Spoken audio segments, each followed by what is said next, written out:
Howdy there folks, this is Andy Griffiths of GamersNews.com. Today we're going to take a look at WildStar's PvP component, or specifically Walatiki Temple, which is one of two Battlegrounds which will be launching with the game on June 3rd. Now, the footage that you're seeing at the moment was taken from a recent press event between US press and European press that was hosted by Carbine Studios last week. It was interesting. Basically, they had 5 matches of Walatiki Temple. The first team to reach 3 wins won the kudos for their respective continent, and unfortunately, the EU forces lost 3-2 after taking 2 wins. The first 2 matches were won by us, and then, yeah, the Yanks got the other 3. Anyway, we won't talk about that. What we will talk about, though, is the things that I learnt while playing WildStar with 10 other people in Walatiki Temple, and how best to kind of conquer this mode. The interesting thing about Walatiki Temple is that it does unlock at level 6, so it is the earliest battleground that you get access to.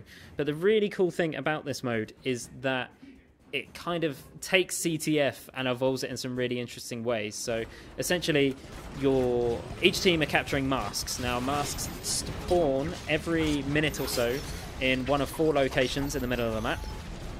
The spawn points are completely randomized, so you see one here, it's one right at the top of this little crossway here over the pit, and the other 2 are the pits just either side of this kind of bridge area, and then there is another one right to the right of where we're looking at the moment. Now, what's interesting about this is that not only do you have to bring these things back to your base, but what you also have to do is protect your allotment of masks as well as you collect them. So, for example, here I'm in a healer role. Now, I don't usually play a healer role. If you've watched any of my other videos, I'm really au fait with the engineer, and that's about it. But getting a grasp on the healer role was really interesting during this match, but we'll get into that in a little bit. But essentially, if you look towards right in front of where we are at the moment, you will see a Walatiki mask. It's the first people to 5 masks essentially wins the match. And they haven't got any masks at the moment. I don't believe so, anyway. Oh yeah, no they don't. So why are we here? I don't know. But this is one of the matches that we played. And yes, the Exiles have lost a mask. We're playing as the Exiles. The Dominion are basically coming. So I think the reason why we're here protecting this point is that the Dominion have a mask, and obviously they're going to be heading towards this point in order to secure it. Now, one of the really interesting things about this is that we had a member of Carbine Studios with us telling us kind of the best way to win at Walatiki Temple. And kind of the thing that he recommended the most was to have a group of 2 people kind of attacking at any one point, and have another group kind of hanging around in the middle, anticipating on when new masks are going to spawn, and the other group essentially moving back to the base and communicating to their other teammates when there is someone coming along to attack their base and steal masks. Now, this is a really quick one because we've got 3 already, but this match actually has a pretty surprising conclusion, so I won't spoil it. It doesn't last 26 minutes. That is the timer where essentially whoever has the most masks at that point will automatically win, or if it's a tie, it's a tie. However, the first team to 5 does win it. Now, a really interesting thing which we were told by Carbine Studios during this event is that they view PvP as such a critical part of WildStar's appeal that essentially they are expecting people to just PvP and nothing else, and that's totally fine. Like, no PvE stuff. Like, if anything, just PvE to get to the level 6 content in order so they can start with Walatiki Temple, and then level 15 they'll unlock another map which is Souls of Bloodstorm, which is it's kind of an attack-defend map where essentially you're either part of an attacking team or a defending team, and if you're part of an attacking team, you have to essentially guard several... you have to take one of 3 points on the map, and then as you take all 3 points, you win, while the defending force has to essentially defend it. Now, that really surprised me that they want to do that. They are placing so much impetus on PvP, because a lot of MMOs don't. Like, a lot of MMOs talk a good game, but WildStar and Carbine Studios, they seem to actually be doing it, which is good. So here we've got a mask just there, which people are trying to pick up. But here's the thing, so masks are always on a timer, so if nobody picks them up in a certain time, then they will revert back to their central force effectively. But before that one actually went away, the Dominion actually picked it up. Now the interesting thing with this is that whenever you try and pick up a mask, it takes a while. Essentially you see a meter filling up when you try to pick it up. But if anyone attacks you, that charge is stopped and you have to try and pick it up again. Now that's really interesting because it leads to these really madcap moments where essentially everyone, so they've got 2 masks now, which you can see clearly on the totem, where essentially you can clearly see everyone grouping around these objects and grouping around so much so that it creates kind of like a madcap dash to kind of get the mask. But it makes combat feel like there's a natural grouping around it because these masks are worth so much. But at the same time, a new mask can spawn within, a new mask spawns every 60 seconds. I mean, during playthrough it didn't seem that frequent. But here, oh, and I died. It didn't seem that frequent, but it was, I'm told. And when I looked back through the video, it was around about that time. So you see a Moody Mask has been unearthed now. So this is kind of a casual thing. Like, even though it's 10 versus 10, we tried in a previous WildStar video, I think it was like hour 7 maybe, or hour 6 of our WildStar playthrough when I'm Mordish Settler Engineer Trunkbot, we had we tried a bit of PvP and we won both games and it was really fun. But watching it here with 10 players doing the same thing and 10 experienced MMOers, I really got a sense of, how enjoyable this mode can be. But it was quite telling that Carbine focused the entire session on just this map and not Halls of Bloodstorm, even though the characters we were playing with were level 30. And essentially we were all rallied to level 49, which you can see in the bottom left hand corner, in order to essentially all be on a level playing field for this match type. Now a really interesting thing with WildStar is that when there are 2 different sorts of PvP, and they all lock at really opportune times. So, like I said, Walatiki Temple unlocks at level 6.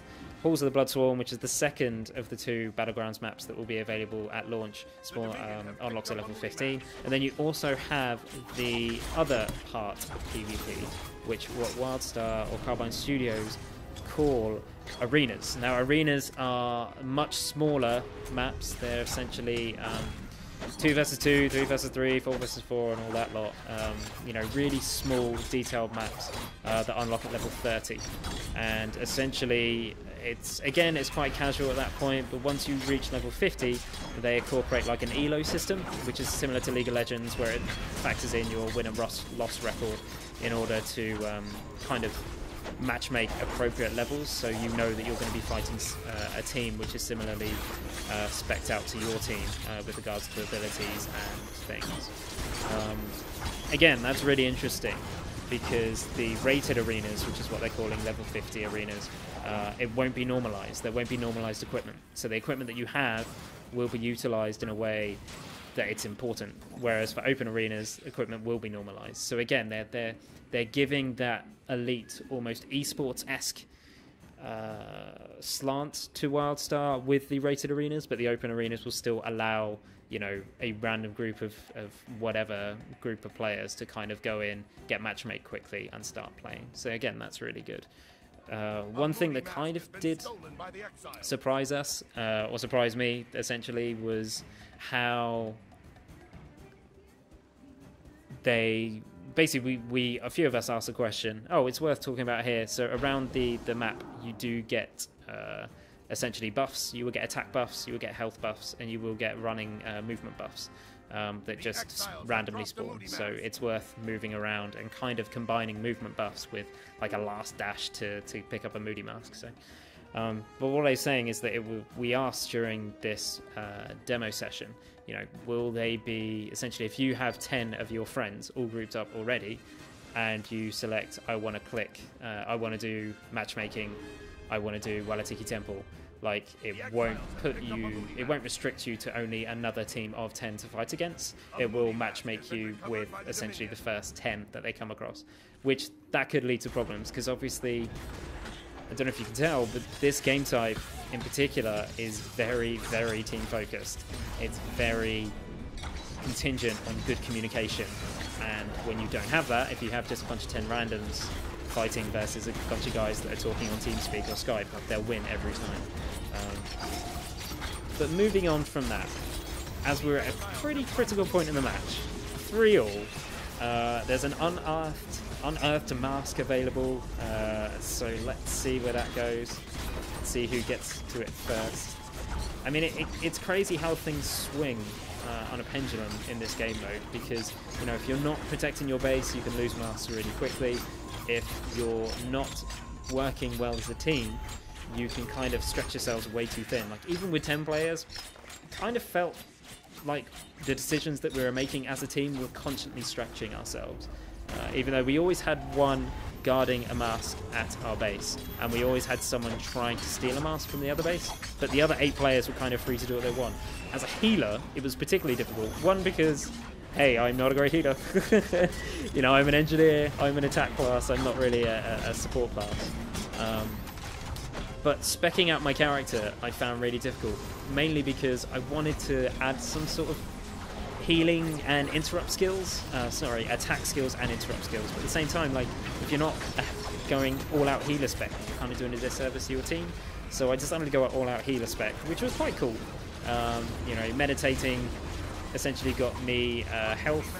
I had a really cool, that flag power, which is at number 4, essentially raises the whole health of the team. There was another one where it sends up like Chinese lantern-like health in a certain area, which people can pick up, and then they gain health that way. And the other way is there were plenty of 1 and 2 skills where basically I select a friendly person to target, and then they get healed at the same time. So it was really fun, but I always felt like I wasn't doing enough, you know what I mean? Like, I always felt like I could be doing more. Another really nifty tactic was what Kane's got on at the moment, which is gold armor. It's just blinked off now, but you can add that to people.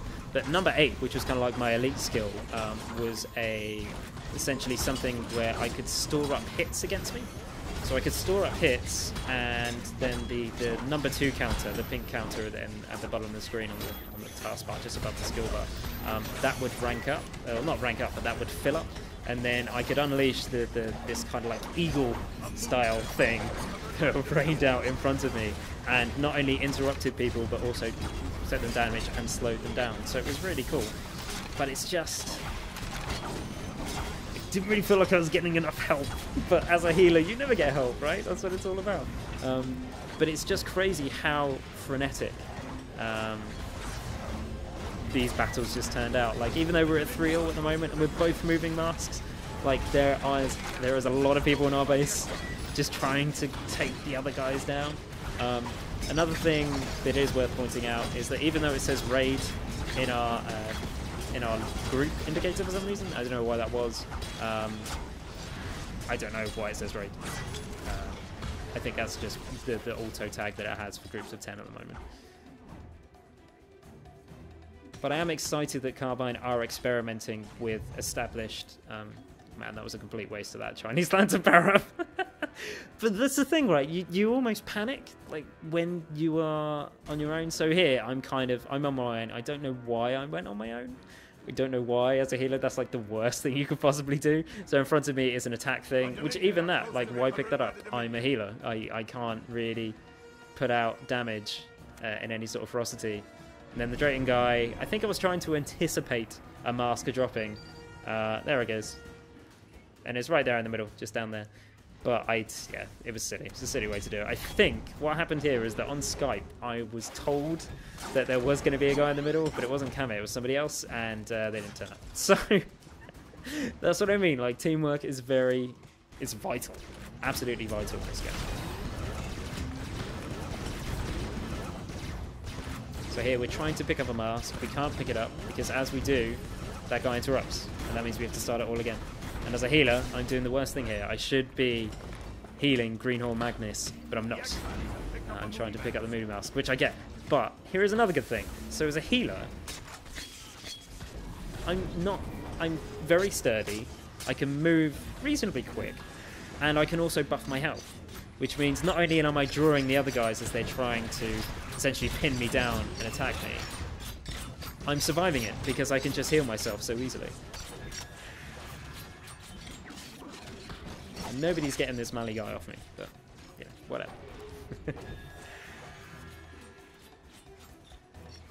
But you feel very panicked when you're at this point. It's like, oh man, I gotta get to my totem, and you think you're going to, and then it just kind of gets more madcap. And obviously at the same time, like I'm leaving all of these guys defending the totem. So, and we're at 4-all at this point in this match as well. So it's a pivotal point. I have to get this near my totem.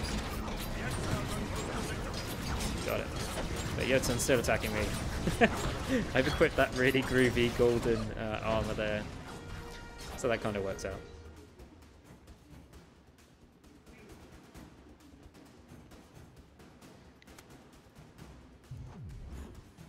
Again, a waste of that skill. So it's worth pointing out that I'm probably... I think this was... Well, I'm not going to tell you what match it was, but it was quite early on. I don't want to spoil the ending, but it was very madcap. Very high energy, very chaotic. As a healer, I could also use a kind of like a stealth skill that made me invisible as well, but I hardly ever use that because it slowed me down when I did it. So, and in this game mode, it's all about pace. It's all about being quick and communicating with your team. So both teams, Exiles and Dominion, have got a Moody Mask, and they're moving it. Who's going to get there first? There's only 3 of them at our base, 4 of them at our base. So what are the other 6 guys doing?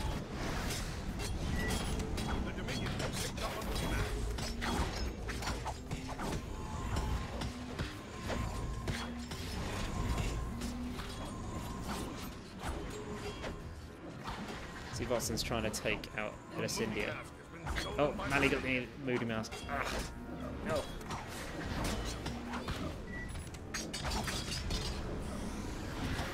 So they're trying to root him here. They're trying to pull him. They're trying to knock him down, take out his health, and then reclaim the mask. Because pretty much as soon as you drop a mask, if there's enough of you around it, you can pretty much... What I noticed from our playthroughs anyway, is that it's very difficult to pick that mask up again, because it's essentially, this game's all about opportunity, and it's all about making the most of the opportunities that are presented to you. So it's all about quick thinking, moving fast, keep an eye out on the unearthed Moody Masks, and making sure that people don't steal them from you. So that other Moody Mask, which they had, which the Dominion had, we stole from them. No, they didn't. Well, we stole it from them there. There we go. So we took it from them, we stole it to them, but we haven't stopped. I think it's Yotsun or Veronica. I don't know who it is. So as a healer, I'm kind of screwed here because all I can do is I can pull and knock down guys, which I just did there with my Eagle Elite attack thing, but I'm still kind of stuck. I still don't really know what I can do here. Like, all I can do is really help the other guys by just buffing their health, and that's it. But the thing is, it's 4 versus 3, and they're moving very close to their totem pole. See here, we're pretty much screwed. He's going to cap it, and he caps it, and the game's over. Which was a kind of a good way for the match to end, because it kind of shows the hard swings that can take place on Walatiki Temple, and kind of the appeal of WildStar's different take on multiplayer, which Carbine Studios are kind of implementing. America went on to win the matches. Essentially, they won the next 3 matches, which meant that they won the series 3-2, which was disappointing. But, you know, we all learnt a lot about WildStar, and we all learnt a lot about Walatiki Temple. So we'll see if we can have a rematch on Bloodswarm. That would be great. We'll take a look at Bloodswarm in a future WildStar video anyway, just to give you a complete picture of what is in Battlegrounds at launch. And hopefully, if we reach cap, we'll have a think about showing some arena content as well. Well, not cap, and that unlocks a level 30, so we could probably do that if we get some, and well, if we get enough time in during the beta weekends. But yeah, as always, guys, thanks for watching. Like and subscribe if you want to see more of these sorts of videos. If you have any feedback, negative or positive, please let us know. It all contributes to us making better videos in the future. Thank you very much.